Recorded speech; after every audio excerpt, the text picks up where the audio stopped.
Japan में सिर्फ एक तालिब इल्मा की खातिर 3 साल तक रेलवे स्टेशन बरकरार रहा। मार्च ग्रेजुएशन होते ही उसे बंद कर दिया गया। इसको कहते हैं इंसानियत की कदर, तालीम की कदर। ये जापान के शुमाल में वाक़या एक जजीरा होक्काइडो पर कायम कामी शरातानी नामी एक रेलवे स्टेशन है। गुज़श्ता 3 बरस से स्टेशन पर रोज़ाना सिर्फ एक मुसाफिर के लिए 2 ट्रेनें रुकती हैं। जापान रेलवेज ने आज से 3 बरस तक इस स्टेशन को दूर दराज होने और इस रूट पर मुसाफिर न होने की वजह से बंद करने का फैसला किया, लेकिन इंतज़ामिया ने अपना फैसला उस वक्त तब्दील कर दिया जब उन्हें मालूम हुआ कि एक मुसाफिर है जो रोज़ाना इस रेलगाड़ी पर सफ़र करता है। उस वीरान स्टेशन पर रुकने वाली ये रेल उस लड़की के कॉलेज जाने का वाहिद जरिया थी। उस वक्त जापान का ये रेलवे स्टेशन सिर्फ एक मुसाफिर के लिए पूरी तरह काम कर रहा था। यहाँ रोज़ाना 2 ट्रेनें रुकती थी जिनका शेड्यूल भी लड़की के कॉलेज जाने और वापस आने के मुताबिक था। अगर बाज़ औक़ात इस लड़की का स्कूल देर से बंद हो जाता तो गाड़ी का शेड्यूल भी उस हिसाब से तब्दील कर दिया जाता था। ये फैसला अगरचे जापान रेलवेज़ के लिए काफ़ी महंगा ज़रूर था, मगर इससे जापान ने दुनिया भर को ये बावर करा दिया, दुनिया भर की हुकूमतों के लिए एक मिसाल कायम कर दी कि एक फलाही हुकूमत कैसे अपने शहरियों की ज़रूरियात का ख्याल रखती है।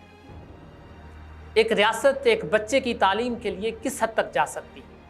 ये मज़कूरा तालिब इल्मा 26 मार्च को अपने कॉलेज की तालीम मुकम्मल करके जब गई तो जापान रेलवेज़ के मुताबिक ये स्टेशन उस वक्त ऐसे ही काम करता रहेगा जब तक कि चीन के टीवी चैनल से CTV ने यह वाक़या अपने फेसबुक पेज पर शेयर किया तो लोगों ने कमेंट्स की लाइनें लगा दी। लोग कमेंट्स पढ़ने के लायक थे। एक शख्स ने लिखा कि मुझे यकीन है कि मैंने अपनी गुजरी हुई और आने वाली ज़िंदगी में ये बेहतरीन चीज़ देखी है जो मैंने सुनी है। और एक शख्स ने कहा कि मैं ऐसी रियासत के लिए अपनी जान भी देने को तैयार हूँ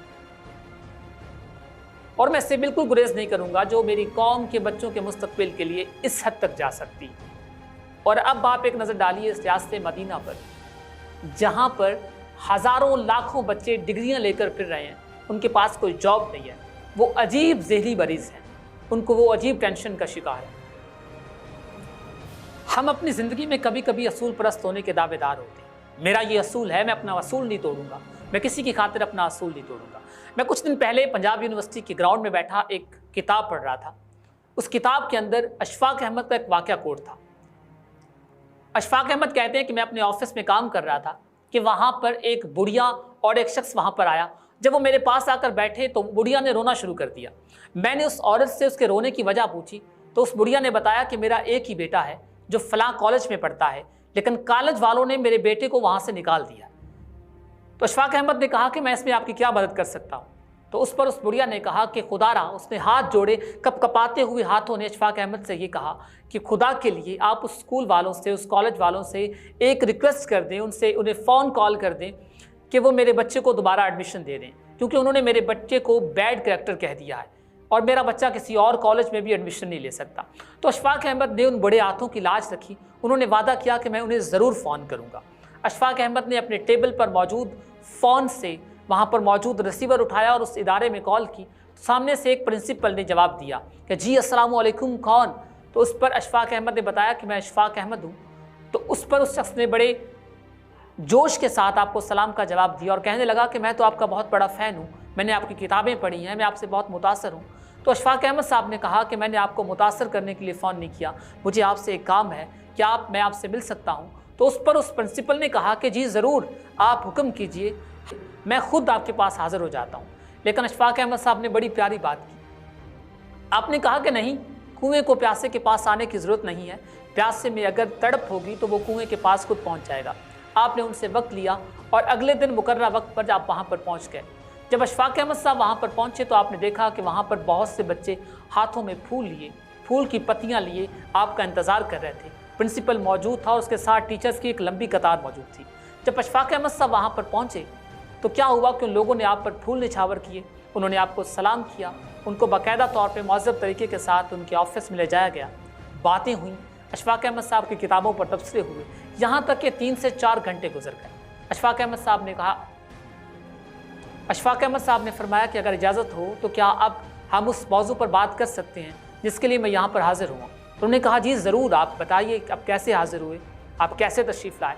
तो अशफाक अहमद साहब ने कहा कि फ़ला एक नाम का बच्चा आपके इदारे में पढ़ता है, आपके स्कूल में पढ़ता है, क्या आप उसे दोबारा एडमिशन दे सकते हैं? तो प्रिंसिपल ने कहा कि हम सॉरी सर, हम असूल परस्त लोग हैं, हम ऐसे बच्चों को दोबारा एडमिशन नहीं दे सकते। हमारी यूनिवर्सिटी का, हमारे कॉलेज का, हमारे इदारे का ये असूल है, हमारे कॉलेज का ये असूल है कि हम उस बच्चे को जिसे एक मरतबा निकाल दें दोबारा कभी वापस नहीं ला सकते। अशफाक अहमद साहब ने मिन्नतें की आपके सामने। अशफाक अहमद साहब ने कहा कि मेरी आंखों के सामने वो झुर्रियों वाला चेहरा, वो बंधे हुए हाथ मुझे बार बार फोर्स कर रहे हैं कि मैं आपसे रिक्वेस्ट करूं तो प्लीज़ मेहरबानी फरमाइए आप इस बच्चे को दोबारा एडमिशन दे दीजिए। लेकिन वो प्रिंसिपल था कि अपनी बात पर डटा हुआ था। उसने कहा कि नहीं जनाब, हमारे इदारे का असूल है, हम ये नहीं कर सकते, आप कोई और हुक्म कीजिए। तो अशफाक अहमद साहब लिखते हैं कि मैंने कहा नहीं जी, इसके अलावा कोई हुक्म नहीं है। जाते हुए आपने कहा कि बुरा मत मानिएगा, मैं एक बात ज़रूर कहूँगा कि शैतान भी बड़ा असूल परस्त था। उसने वो खुदा के सामने एक असूल लेकर आया था कि बस तेरी इबादत करूँगा, तेरे अलावा किसी को सजदा नहीं करूँगा, तेरे अलावा किसी को उससे बेहतर नहीं जानूँगा। तो क्या हुआ कि शैतान को परवरदिगार ने पूरी कायनात के लिए इबरत का निशान बना दिया। तो असूल बनाइए सिर्फ अपनी ज़ात के लिए, लोगों के लिए नहीं। जहाँ पर लोगों का असूल हो, जहाँ पर लोगों की ज़िंदगी का मामला हो, जहाँ पर लोगों की ज़िंदगी, उनके बच्चों की, उनकी खुशियों का ताल्लुक़ हो, वहाँ पर ऐसे असूल मत बनाइए जो किसी का दिल दुखाएं, क्योंकि किसी का दिल दुखाना काबा को मस्मार करने से बड़ा गुनाह है।